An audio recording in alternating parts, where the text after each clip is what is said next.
Yo tout le monde, bienvenue sur DBTM, vos vidéos sur Dragon Ball. On se retrouve pour un nouveau Top Tier Maker. Vous avez été nombreux à réagir au premier. On est très contents, on ne s'attendait pas à ce succès. Ce succès, tout est relatif évidemment, mais disons que vous avez été beaucoup à commenter et à aimer et à participer. Vous avez été énormément et ça on vous en remercie. J'ai kiffé voir tous vos tier makers sur Twitter. Ouais, ça fait plaisir. Ouais. C'est génial. Et du coup, vous étiez aussi nombreux à nous demander de faire 2 autres tier makers. Du coup, c'est ce qu'on va faire. On va vous écouter parce que on vous doit bien. De toute manière, ça c'est un fait. Et du coup, je propose de passer au méchant. Allez, on passe au méchant. Et cette fois-ci, tu vas commencer puisque j'avais commencé la fois dernière. Et donc, c'est parti pour... Alors, c'est y part pour mon classement. Je l'ai déjà constitué. Du coup, tu vas le découvrir vu que toi, tu viens de le faire en off. Allez. Voici donc mon classement. Alors, je vais expliquer un peu mon raisonnement. En S, j'ai mis ceux que je préfère vraiment. C'est ceux vraiment qui, pour moi, c'est toujours un tier maker. Donc, c'est nos goûts personnels. S, j'ai mis ceux qui sont, pour moi, mes préférés.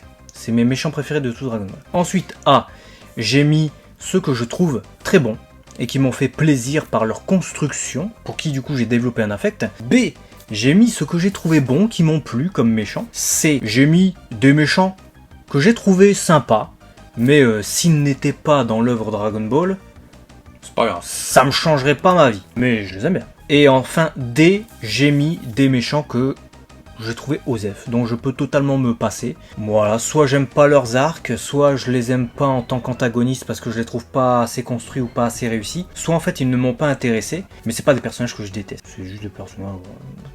C'est pas les méchants que je préfère. Évidemment, c'est un classement très personnel, n'hésitez pas à faire le vôtre dans la description. Ce n'est que mon avis très personnel, évidemment. Tout à chacun a son propre avis. Il est très possible que vous ayez un avis tout à fait contraire, que votre méchant préféré soit Super numéro 17 et que vous détestiez Zamasu ou Piccolo Daimao. C'est très possible. Moi, c'est ça mon classement et je vais l'expliquer très rapidement. Piccolo Daimao, c'est mon méchant préféré de tout Dragon Ball. Donc là, c'est une évidence pour moi. Bizarrement, ça m'étonne pas. Voilà. Cell, c'est mon deuxième méchant préféré de tout Dragon Ball depuis que je suis tout petit. Il m'effrayait sous sa première forme. Je le trouve vraiment puissant et impactant envers le spectateur. Frieza, tout autant. Mais Frieza est pour moi, je pense, le méchant de Dragon Ball. Cependant, j'ai moins d'affect pour Frieza que je n'en avais développé pour Piccolo Daimao et Cell, mais je reconnais Frieza comme étant aussi un de mes méchants préférés, à tel point que dès qu'il apparaît dans la série, qu'on entend la voix de Liu Senakao, on est... en émoi. C'est ça, on est en émoi. Zamasu, c'est pour moi le meilleur méchant de tout Dragon Ball Super, c'est le mieux développé, le mieux écrit, et un des tout meilleurs antagonistes de tout Dragon Ball. Niveau écriture, le mec qui part du coup vers la négativité alors qu'au début il a un postulat de Dieu, il doit normalement protéger les formes de vie, génial, il se noircit au fur et à mesure et en plus on te prend ça totalement à l'envers vu que c'est Goku, c'est au contact de Goku, un être pur, que ce mec là devient totalement mauvais. Parce que justement il rejette les humains et il voit en Goku tout l'inverse de ce qu'il devrait voir. C'est-à-dire que pour lui c'est un humain détestable qui ose se prétendre au niveau des dieux alors que normalement les dieux sont intouchables. Alors que Goku normalement c'est un humain mortel si tu préfères, qui contamine, entre guillemets, qui touche les autres et qui va justement les emmener vers le bien. Piccolo, Vegeta, Krillin, Tenshin Han, on peut en citer plein. Là c'est à l'envers, c'est génial. Goku Black, bon c'est pas la forme rosée, c'est Goku Black, parce que c'est l'antagoniste qui a tué Bulma du futur, qui fout la terreur au tout début de l'arc Trunks du futur, cet arc qui est pour moi le plus réussi de tout Dragon Ball Super, donc c'est normal qu'il figure. Baby Vegeta, parce que c'est pour moi le meilleur vilain de tout DBGT. Construction géniale, le passé des Saiyans, la rivalité avec les Tsufour qui a dégénéré en guerre, la vengeance, le plan justement d'extermination des Saiyans qui a été remis au goût du jour avec Dragon Ball GT, génial. Molo parce que pour l'instant, on verra ce qu'on va nous faire avec, pour l'instant c'est un méchant avec un gros background. Et j'adore les méchants avec des gros backgrounds, vous le voyez de toute manière dans le haut du classement. C'est un méchant qui était emprisonné par la patrouille galactique suite à son combat avec le Grand Kaioshin. On apprend qu'il a buté des amis du Grand Kaioshin. Il a un souhait encore mystérieux, il y a une grosse part de mystère. Il nous offre de l'originalité en combat, en utilisant le ki des planètes. Pour l'instant, c'est un très bon méchant. Ça se trouve, le classement, dans 2 semaines, il est totalement... Enfin, dans 2 semaines, allez, 2 mois, il est peut-être totalement chamboulé. Molo, il va se retrouver en C ou en D. En C, enfin, en D, ça m'étonnerait quand même. Mais sachez que c'est des classements qui peuvent bouger. À part mes S... tout le reste peut bouger. Majin Buu Maléfique, c'est un des plus redoutable et un des plus dangereux, je l'adore. Vegeta, la période Saiyan, invincible, increvable le mec. Des combats magnifiques, Goku, Krillin, Gohan, Yajirobe, tout le monde s'y met, il meurt pas. Majin Buu pur, le combat épique de la fin de Dragon Ball. Majin Buu, celui-là qui est le premier qu'on découvre, qui offre la terreur lorsqu'on le voit expédier Gohan au loin, transformer Dabla en chocolat, Vegeta sacrifice, ça fait rien. Même le Super Saiyan 3 ne vient pas à bout de Majin Buu. Le Majin Buu, le plus redoutable, qui force la fusion de Goku et Vegeta. Génial, Dr Gero, parce que sans lui, tous les humains artificiels n'y auraient pas. Et ce mec, je le trouve extrêmement intelligent et effrayant. C'est vraiment un de mes méchants préférés, comme vous le voyez dans la partie A. Babidi, de la même manière, parce qu'il y a une grosse tension, il y a une grosse construction. Tout le début de l'arc Majin Buu repose sur Babidi et sur tout ce qu'il va faire. Dabla, c'est un peu l'accompagnant. Dabla est très bien, mais il est moins développé que Babidi, qui a un background avec son père, qui peut ressusciter Majin Buu, qui justement est celui qui, chapeaute tout et le garde-fou de Majin Buu, mais en même temps c'est lui qui fait de lui ce qu'il est. C'est-à-dire que sans Babidi, Majin Buu se transforme et devient une autre personne, avec l'intervention de Mister Satan notamment. Ensuite, on retrouve en B, là je vais aller beaucoup plus vite, parce qu'on est passé sur mes méchants préférés, là on va aller sur les méchants que je trouve vraiment sympas et que j'ai aimé en tant que personnage. Zama's fusionné, numéro 17, numéro 18, de bons personnages de Dragon Ball, Dabla de la même manière, Dodolia est un personnage que j'ai beaucoup aimé, voir se faire castagne contre Vegeta, il y a un beau background qui est... Ah, Vegeta! Ça va. Il est bien développé, tu vois, et l'affrontement avec Vegeta se justifie, c'est un très bon passage de l'arc Namek, n'a pas de la même manière, parce que toute la construction, il décime tous les amis de Goku, du coup t'as de la haine pour lui, et quand Goku il arrive c'est jouissif, toute cette construction est énorme. Ishinon, parce que c'est le dragon maléfique le plus développé. Towa, parce que c'est un personnage original, non canon, avec un background, encore une fois, c'est que des personnages avec des backgrounds, hein, vous voyez de manière générale, avec justement l'armée des ténèbres, elle qui veut redonner vie au royaume des ténèbres, elle a créé un être artificiel pour en faire son mari, Mila. Ils ont fait pareil avec Fiu ensuite, c'est génial. Janemba, parce que son film est incroyable aussi, ce personnage, et puis il y a vraiment une légende de, voilà, on est au royaume des morts, il y a les âmes qui doivent être purifiées, mais si c'est mal purifié, que justement les bacs n'ont pas été, les conteneurs n'ont pas été changés, explosion, c'est génial. Le grand roi Cold, parce que c'est lui qui gère dans l'ombre en fait l'armée de Frieza. Et voilà, il y a tout ça, tu vois. Teles, génial, l'antagoniste du film qui nous montre ce qu'aurait pu être Goku 1000 ans avant Goku Black. Ce qu'aurait pu être Goku s'il était resté un Saiyan qui ne s'était pas cogné la tête. Kula, parce que c'est l'un des meilleurs antagonistes de film. Il aurait pu être canon, génial. Majin Vegeta, il est que là parce que ça reste Vegeta finalement, et c'est pas un véritable antagoniste, c'est plutôt Vegeta, ce qu'il devient, et en fait moi je l'ai mis là parce que c'est parce qu'il propose beaucoup de choses en fait. Pour moi, c'est pas tout à fait un antagoniste ce Majin Vegeta, c'est Vegeta qui certes sombre vers le mal, il tue des gens pour pouvoir affronter Kakaroto, c'est surtout pour ça qu'il est là. Hein. Mais aussi il y a une construction, et c'est toute la construction de Vegeta dans cet arc qui est magnifique. Bon, Vegeta serait au-dessus, mais Majin Vegeta antagoniste, bah, je le mets à cette place-là. Ensuite, c'est des méchants que j'ai trouvés, que j'aime bien. J'aime bien les voir, mais ils seraient pas dans Dragon Ball, tu les aurais interchangés peut-être avec d'autres. Dans le récit, je parle, hein, dans le récit, donc dans la construction de l'histoire. Peut-être pas en tant que personnage, en tant que figure, mais pour moi, ça aurait eu peut-être une saveur pas trop différente. Numéro 19, j'aime bien. Numéro 21, très léger. Malheureusement, Dragon Ball FighterZ développe pas assez ce qui aurait pu être développé avec la mère justement de numéro 16 et la femme du Dr Gero. Le Broly du film, parce que pour l'instant on n'a vu qu'un film. Pour l'instant il est bien développé, c'est un Broly agréable, mais on n'a vu qu'un film. Hachiak de la même manière, ça rebondit sur le truc des Tsufour, mais c'est qu'une OAV, c'est qu'un jeu vidéo, il n'y a pas eu voilà, longtemps à dire. Toninjinka, j'aime bien, c'est sympa. Broly, tous les Broly là, c'est un méchant qui nous a fait frissonner, mais encore une fois, sa construction est surtout liée à son père, Paragus, et c'est surtout ça que j'apprécie. Après, Broly en lui-même en tant qu'antagoniste, c'est pas le meilleur antagoniste, du fait de sa construction. Sushinlon, j'aime bien pour le rapport avec les Dragon Ball, sa repentance ensuite, le fait qu'il soit lié à la Dragon Ball à 4 étoiles. Ginyu, d'accord, on comprend pas pourquoi ils ont pas mis les autres. Lild, c'est sympa, j'aime bien toutes ces transformations différentes, le fait qu'il gère une planète à lui tout seul sur les ordres de Mew. Sozer était impressionnant également, et il développe un pan de l'armée de Kula. Slug, génial, un mec maléfique. Zarbon, pour les mêmes raisons que Dodolia, mais moins développé. Bojack, je l'adore, mais malheureusement pas développé du tout dans son film. Il est développé surtout dans les pamphlets et on nous raconte son histoire, le clan Hela et tout ça, mais dans le film on n'en parle pas beaucoup. Garrick Jr., parce qu'il a droit heureusement à un arc spécifique. Spopovich, parce qu'il nous permet de faire du liant, on a un combat dramatique avec Videl, il est lié aussi à Yamu qui n'est pas dans le classement, et qui nous permet justement de découvrir Babidi. C'est l'un des humains les plus effrayants de cette période. Les Cybermen, une des créatures les plus effrayantes de cette période. Numéro 13 est sympa, j'aime bien, numéro 13 surtout transformé, mais le background est léger. Raditz, sympa également, sympa mais il dure pas longtemps. Les Cell Junior permettent l'effroi et la transformation en Super Saiyan 2 de Son Gohan notamment. Yakon, parce qu'il permet justement d'avoir des adversaires tout comme Pui qui donnent de la consistance à l'arc Majin Buu, tout comme Spopovich. Pour moi c'est tous des adversaires bons, tu vois, mais t'aurais créé un autre personnage, peut-être que ça aurait été, je sais pas. San Shinlon, j'aime bien aussi, et puis il est cruel contrairement à son frère. Philo Degarn, toute la légende de Tapion, etc. Mais c'est pas un personnage qui reste en mémoire super longtemps. Pour preuve, les gens disent le film de Tapion, ils disent pas le film de Philo Degarn. Blue, génial, personnage et tout, mais apparemment il n'est pas resté assez en mémoire, mais moi mon affect personnel le positionne là.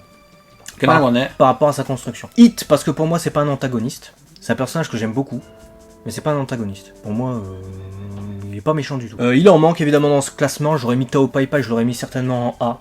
Et ensuite D, c'est des personnages un peu pour moi... j'ai rien retenu. Super numéro 17, j'aime pas son arc.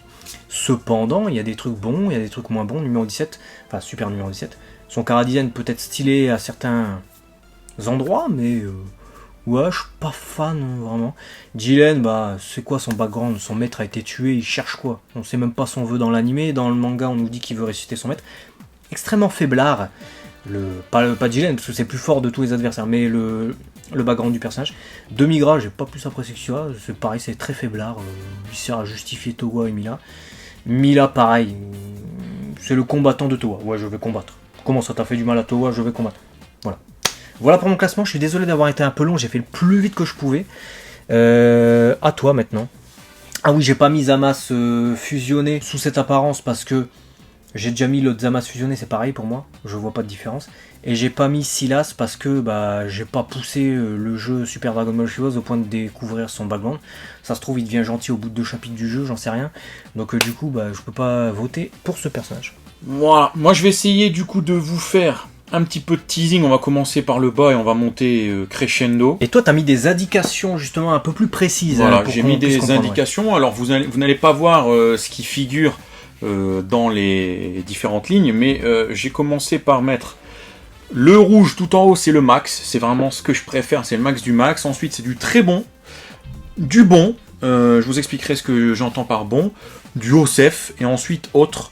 Parce que vous comprendrez pourquoi je l'ai mis dans autre. Bon, évidemment, classement très personnel, on le répète encore une fois. Tout à fait, très personnel. Et puis, juste avant de commencer, il y a des choses qui me dérangent un petit peu dans ce tier maker-là, puisque on a par exemple numéro 13, on n'a pas numéro 14, numéro 15, on a Kula, mais on n'a pas Metal Kula, alors que d'un autre côté, on a toutes les formes de boue, enfin toutes, et encore, on les a pas toutes.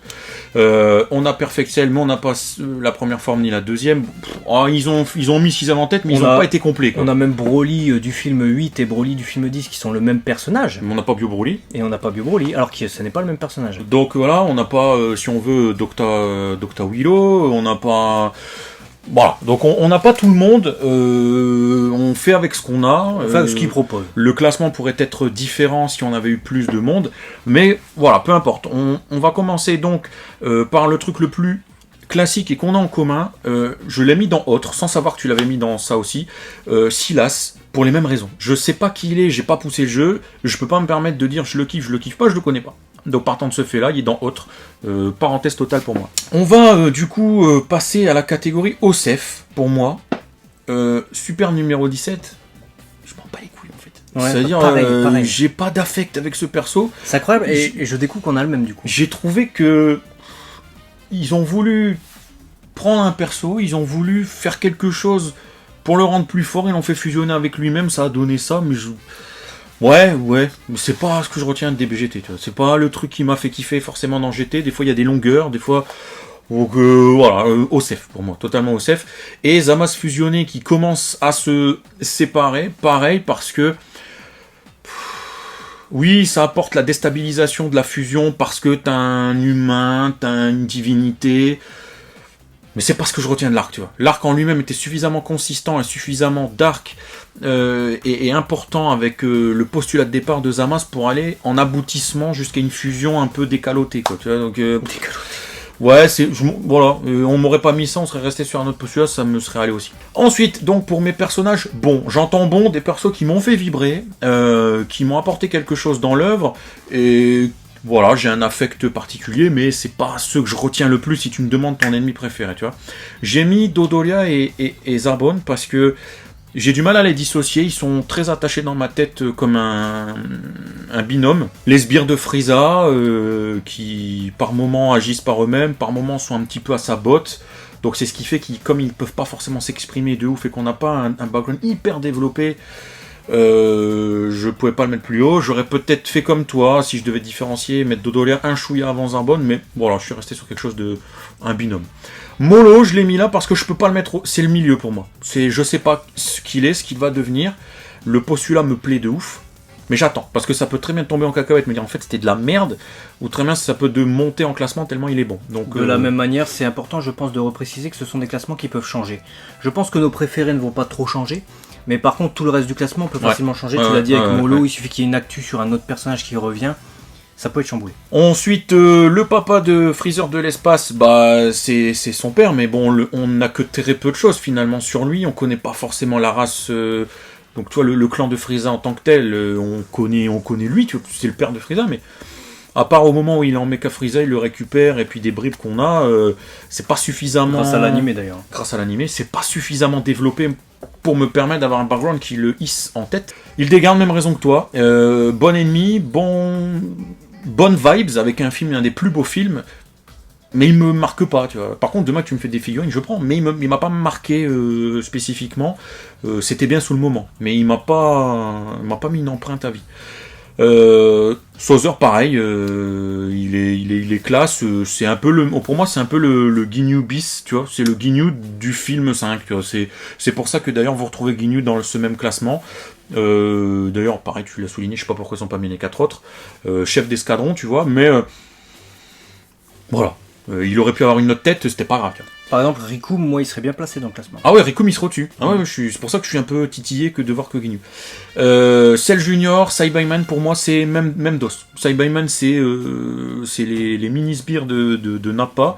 Cell Junior, c'est les mini-sbires de Cell qui permettent d'apporter de la torpeur, de la tension, de montrer que des trucs infiniment bestials sont plus puissants que toi en tant que guerrier évolué. Et tu te dis... Ils sont un élément de comparaison pour te dire putain mais du coup leur maître entre guillemets mais il est ouf tu vois. En fait c'est ça qui est important et qui fait que je peux pas les mettre en OCF et qui sont bons. Après ils restent dispensables, si on voulait les enlever ça changerait pas le récit. Jiren je l'ai mis dans bon parce que c'est un perso qui m'a impressionné par sa force, sa puissance et ce qu'il apporte, mais il parle pas et son background est très léger. Donc partant de ce fait là je peux pas commencer à le classer dans mes max tu vois. Même si je l'aime bien ça demande encore du développement. Numéro 21, c'est pareil. C'est un perso qui est arrivé dans un jeu vidéo, qui était prometteur ou prometteuse, si tu prends la fille qu'elle est. Mais c'est dommage, il lui manque quelques petits trucs. Quelques petits trucs pour être suffisamment poussé pour me dire « Oh là là, mais quelle réussite !» Mais je souligne pour autant ce perso, parce qu'il y a beaucoup de persos de jeux vidéo que j'aurais pas mis dans un classement. Zamas fusionné parce que, comme je l'ai dit pour la fusion, c'est bien parce que tu as la fusion. Donc qui apporte un degré de puissance au-dessus. Mais pour moi, l'arc c'est Zamas. Et c'est Zamas et Goku Black. La fusion vient en plus. Dispensable. Mais voilà, dispensable. Très bien, mais dispensable. J'ai mis Baby Vegeta dans les bons. J'ai hésité à le mettre avec les très bons. Mais pour la simple et bonne raison que j'aurais mis en très bon Baby. Parce que c'est le postulat de Baby et tout le background et tout ce qui est développé avec les Tsufur qui fait que je kiffe forcément ce Baby qui incorpore le corps de Vegeta avec toute l'histoire qu'il en est. Et ça me manquait dans mon classement de ne pas avoir pu vous mettre Baby justement dans le très bon pour vous expliquer ça. Yakon, tu l'as dit, puis c'est le même dos pour moi, ça permet certaines choses. Toninjinka, parce que c'est Toninjinka, mais bon, c'est... J'ai pas précisé d'ailleurs, hein. Puis Yakon ont un vrai background. Plus que Jiren, enfin, peut-être pas plus que Jiren, mais au moins tout autant que Jiren, et plus que la majorité des ennemis que vous voyez que moi j'avais mis. On connaît leur planète, on sait qu'ils ont été enrôlés parce qu'ils ont un cœur maléfique, on connaît leur pouvoir, c'est pas le cas de tous les ennemis. Tony Jinka, c'était marrant, c'était le petit ennemi qui commençait Dragon Ball dans l'univers Dragon Ballien, mais je peux pas te le mettre au même niveau, au niveau max, enfin c'est pas possible. Mais je l'aime bien, tu vois, mais voilà. Nappa parce que pas suffisamment développé, il se fait vite balayer, mais il me faisait très peur quand j'étais petit. Je me rappelle les cases de quand il lâchait un Kikora par la bouche, m'impressionnait, et j'étais petit, je trouvais ça pas violent, mais je me disais, putain, il est dur en fait, tu vois, il était dur. Donc il y a un côté un peu nostalgique avec Nappa, plus que sa nécessité dans l'histoire en fait. Hit, même chose, je comprends pas le postulat de le mettre en tant qu'ennemi, pour moi c'est pas vraiment un vrai ennemi, et je peux pas le mettre plus haut, parce que pour moi Hit il se résume à 1 ou 2 épisodes.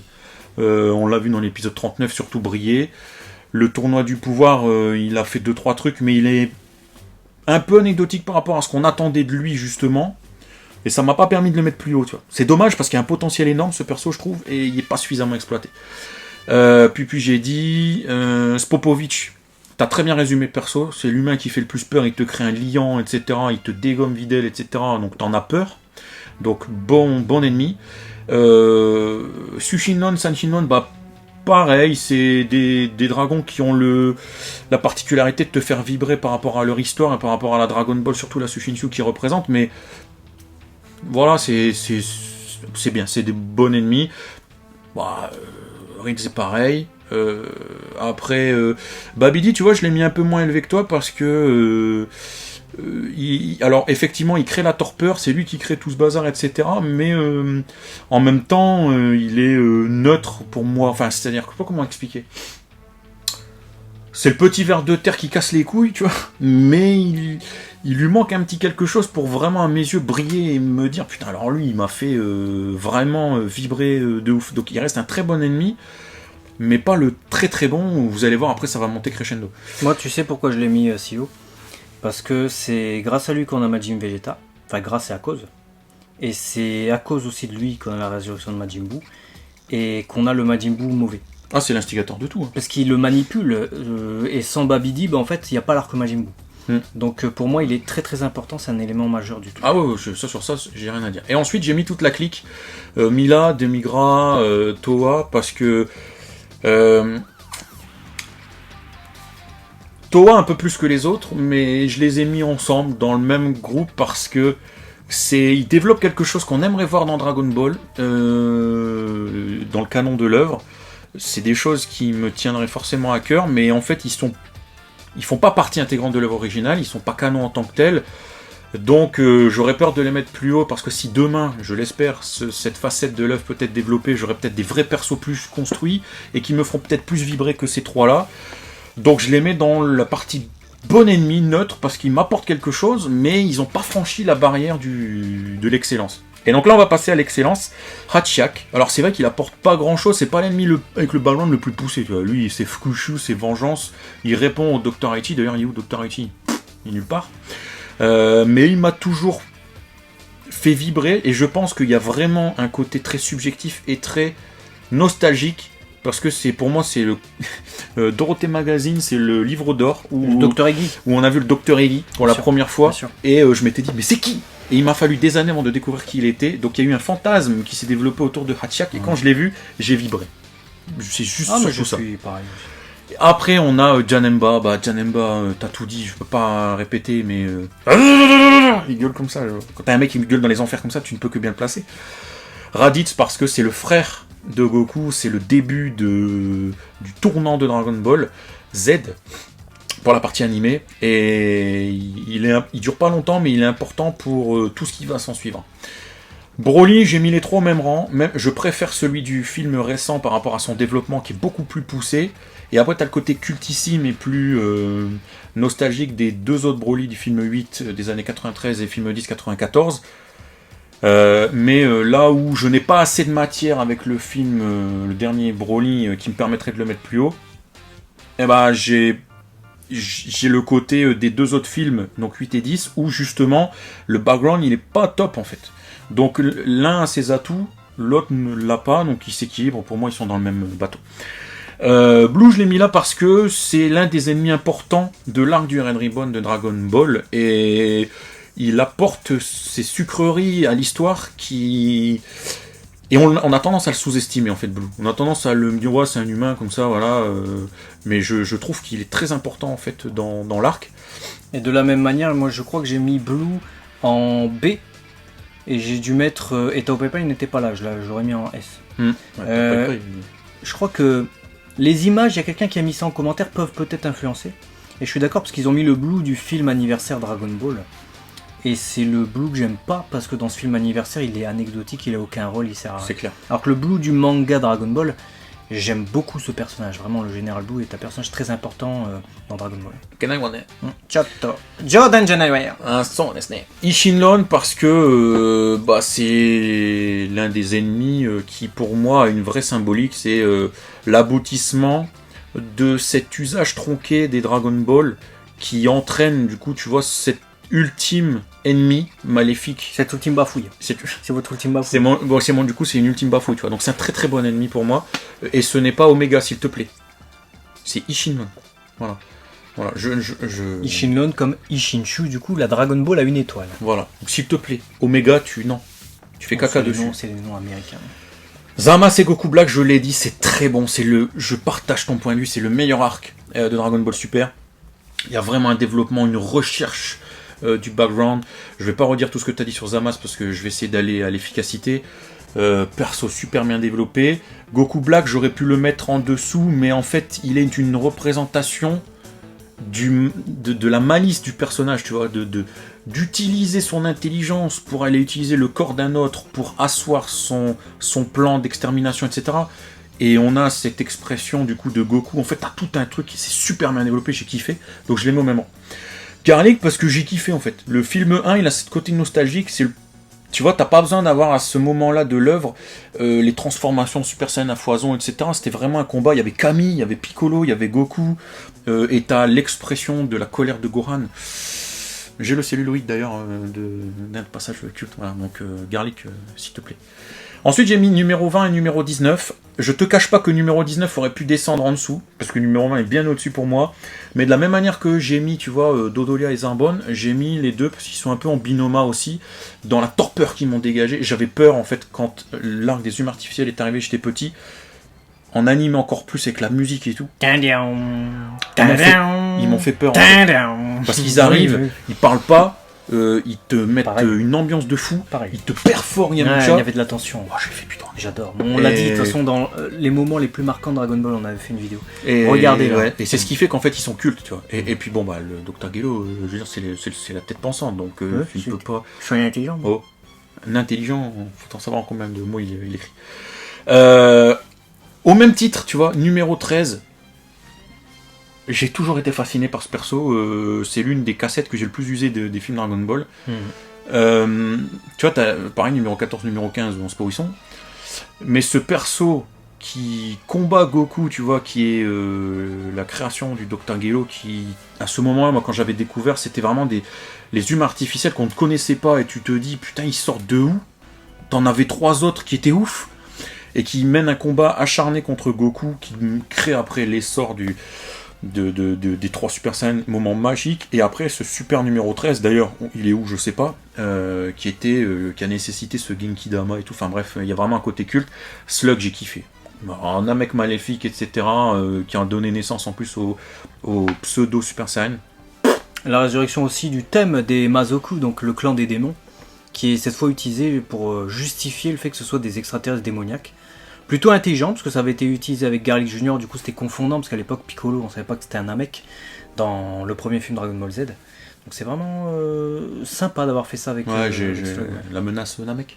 La fameuse menace Namek. Et Dabura, qui étonnamment peut-être est au-dessus de Babidi, mais en fait, il représente...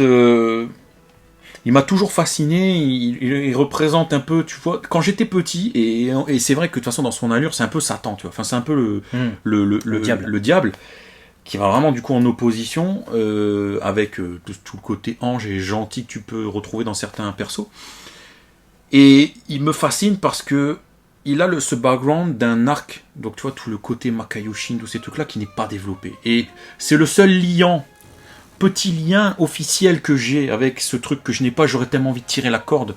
Et tirer la barbiche de Dabla. Et aller voir ce qu'il y a derrière. Quand je dis voir derrière, on s'entend, mais c'est ma frustration. Donc très très bon truc. Mais... Tirer derrière Dabla, toi. Ah, Choto Dabla, Yamela. Ensuite, pour mes ennemis favoris, Cell. Encore une fois, pourquoi il n'y a pas les deux autres, mais peu importe, Cell, ça a été... C'est le même. C'est magnifique, Cell, c'est l'apothéose de plein de choses. Madine Vegeta, j'ai compris et j'ai tellement entendu tous tes arguments parce que quand tu les disais, c'était limpide et je partageais ce que tu disais. Je pense que je l'ai mis en max pour le côté fin de service.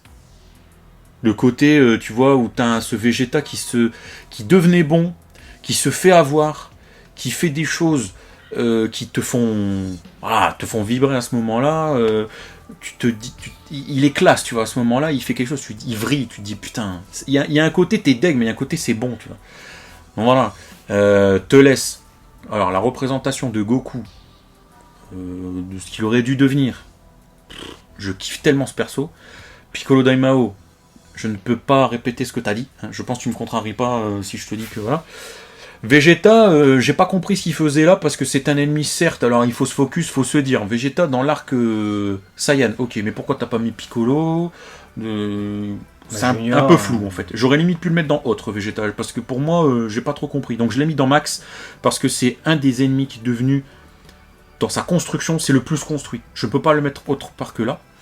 Bojack parce que, alors il apparaît peu de temps, mais quelle frustration aussi de ne pas avoir développé tout ce clan-là. Il y a une classe que certains ennemis n'ont pas, tu vois. Je suis totalement d'accord. Frieza, c'est tu l'as dit, le méchant, le vilain, tout ce que tu veux. Tu l'aimes ou tu l'aimes pas, tu peux pas le mettre c'est l'ennemi de Dragon Ball. Donc voilà.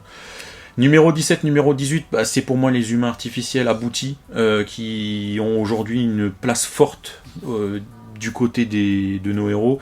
Numéro 17 nous a encore fait bien vibrer dans le tournoi. Numéro 18 qui est devenu la femme de Kulin. Donc il y a toute une histoire, tout un développement. À la base, c'est des humains qui ont subi ces trucs-là. Et voilà, il y a quelque chose de fort que j'aime beaucoup. Et ensuite, on a Kula. Alors Kula, c'était un perso qui me faisait rêver dans les cassettes, dans les films. Et je comprends pas déjà pourquoi il n'y a pas Metal Kula. J'aurais peut-être mis Metal Kula avant même Kula. Je suis parti du principe que c'est le même Kula. Mais par contre, c'est débile, parce que Broly, c'est le même Broly. 8 et 10, c'est le même Broly. Voilà, donc Kula, ennemi que j'aime beaucoup. Parce qu'encore une fois, certainement, ça nourrit ma soif d'en connaître plus sur le clan Frieza. Donc je me repose sur le peu de choses que j'ai, même si c'est pas canon, j'ai envie de croire que ça pourrait l'être, en fait, je sais pas. Et ensuite, on termine avec toutes les formes de Majin Buu, parce que c'est Majin Buu que je mets en forme max. Oui. Parce que voilà, on a le Gohan absorbé, c'est le plus puissant. Celui qui me faisait le plus flipper, c'est c'est Buu Aku, donc le mal, tu vois. Il me faisait flipper. Parce qu'il y a un côté intelligent, tu vois, c'est pas le côté un peu bestial ou un peu enfantin, rondouillard qui s'exprime. C'était vraiment le mal, tu vois. Il a exterminé les humains et tout. Il attendait en même temps avec sagesse le combat contre Gotenks tout en n'étant pas sage, justement. Il y avait quelque chose de très perturbant. Le Majin Buu forme originelle, bah, qu'est-ce que tu veux, c'est lui, voilà. Et Majin Buu Zen, donc gros, parce que bah, il est devenu celui qu'on connaît aujourd'hui, celui qui nous fait vibrer contre Molo, c'est notre poteau, c'est le bon ami de Mister Satan qui a porté des choses à l'heure. Donc pour moi, tous ont leurs points forts, je peux pas les différencier. En tant qu'antagoniste, Majin Buu, bon, justement, a une évolution incroyable aussi. Hein. C'est un aussi des ennemis qui est passé dans le camp des guerriers Z, des amis ou des alliés des guerriers Z, donc des amis de Goku. Et il a une construction assez incroyable, parce qu'effectivement, il s'est humanisé. Et il a un pouvoir extraordinaire, et il a un background qui remonte dans un passé tellement lointain que tous les personnages actuels de Dragon Ball qui constituent l'entourage de Goku n'existaient pas encore. Du coup, ça permet de créer une légende qu'on récupère aujourd'hui avec Dragon Ball Super, Molo, le grand Kaioshin, qu'on avait déjà à l'époque, hein, et les Kaioshin. C'est bien construit, ça amène de l'enrichissement à l'univers de Dragon Ball. Voilà pour nos deux listes tier maker, on espère vous avoir fait plaisir. Comme on vous dit, c'est évolutif, hein. Il y a des choses qui peuvent autant dépendre du développement du perso dans des choses pas encore faites aujourd'hui. Dragon Ball continue, donc ils peuvent nous détruire un perso comme nous enrichir un personnage. On l'a vu avec numéro 17 par exemple. Hein. Exactement, et ça peut dépendre également aussi de nos humeurs. Oui. Voilà, parce qu'il y a un moment, tu vois, je vais te dire, Hit, il est dans les bons, je vais me taper l'épisode 39, pendant l'espace d'une semaine, il va être en très bon, parce que j'ai kiffé, il m'a fait vibrer, tu vois. C'est au gré, comme tu le dis, des semaines qui passent et tout à chacun a son avis. N'oubliez jamais ça, on a tous un avis différent. Nous tous sur cette planète, on a chacun nos goûts différents. Respectez les goûts des autres, tout comme on respecte les vôtres d'ailleurs. On vous invite vraiment à nous partager votre tier list, vous avez le lien en description, sur les réseaux sociaux, dans les commentaires, tout ça, dites-nous lesquels sont vos méchants préférés, on a vraiment hâte de vous lire et partagez nombreux, ça nous fait vraiment plaisir de partager ça avec vous. A très vite sur DB Times. Maintenant,